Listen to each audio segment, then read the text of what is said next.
देखिए हर खबर यहीं पर, सब्सक्राइब कीजिए TV9 भारतवर्ष। कोरोना काल में इस वक्त देश में एक और मुसीबत आन पड़ी है। एक और तेजी से कोरोना के केसेस बढ़ रहे हैं तो दूसरी तरफ टिड्डियों के झुंड गांव और शहरों पर धावा बोल रहे हैं। मुश्किल वक्त में देश पर यह दोहरी मार है और ये हालात जुलाई में और ज्यादा गंभीर हो सकते हैं, क्योंकि एक तरफ जुलाई में कोरोना के केस चरम पर होने की आशंका जताई जा रही है तो दूसरी तरफ टिड्डियों का हमला और प्रचंड होना तय माना जा रहा है। जुलाई में 8,000 करोड़ टिड्डियों के भारत पर हमले की चेतावनी जारी की गई है। मतलब ये कि जिस वक्त कोरोना देश में और ज्यादा तेजी से फैल रहा होगा, उस वक्त टिड्डियों की नई और बहुत बड़ी फौज भी मुसीबत बढ़ाने के लिए पहुंच चुकी होगी।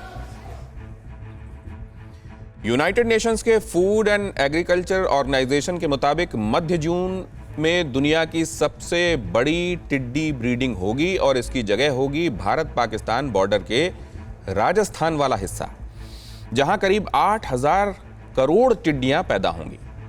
जी आपने ठीक सुना, 8,000 करोड़ टिड्डियां, जो हिंदुस्तान के लिए बहुत बड़ा खतरा साबित हो सकती हैं।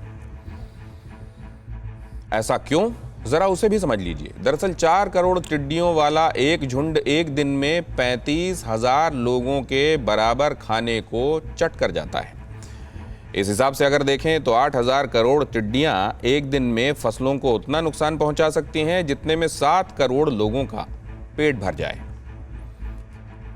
टिड्डियों का झुंड खेत, बाग, बगीचे कुछ नहीं छोड़ता, सब कुछ चट कर जाता है और यही वजह है कि कोरोना काल में पहले से ही परेशान किसानों की टेंशन और बढ़ गई है।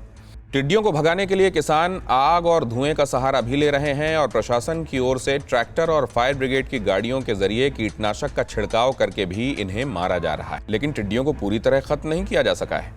इसके पीछे एक बड़ी वजह है इन टिड्डी दलों में आया बदलाव।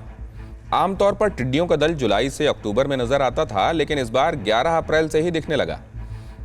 आमतौर पर ग्रामीण इलाकों तक ही यह सीमित रहता था, लेकिन इस बार शहरी इलाकों में भी धावा बोल रहा है। राजस्थान के जयपुर और यूपी के झांसी से आई तस्वीरों में टिड्डियों का शहरों में आतंक दिखाई दे रहा है। किस तरह यहां जमीन से लेकर कई फीट ऊंचे मकानों की छतों तक टिड्डियों ने अपना डेरा जमा लिया है। शहर की गलियों और सड़कों में टिड्डी के झुंड मंडराते नजर आ रहे हैं। गांव वालों की तरह शहर के लोग भी थाली बजाकर टिड्डियों को भगाते नजर आ रहे हैं। 15 किलोमीटर प्रति घंटे की रफ्तार से उड़ सकने वाली इन टिड्डियों के लिए इस वक्त आंधी और तेज हवाएं बहुत मददगार साबित हो रही हैं, जिनकी बदौलत अब इनके देश की राजधानी दिल्ली तक पहुंचने का खतरा भी मंडराने लगा है। टिड्डियां शहरों की ओर रुख क्यों कर रही हैं? उसकी सबसे बड़ी वजह है खाना, क्योंकि जब ये जुलाई अक्टूबर में आती थीं तो इन्हें गांव के खेतों में खाने लायक हरियाली मिल जाती थी, लेकिन इस बार ये बहुत पहले ही आ गई, इसलिए रेगिस्तानी गांव में इन्हें हरियाली मिली नहीं, क्योंकि ज़्यादातर फसल तो कट चुकी है।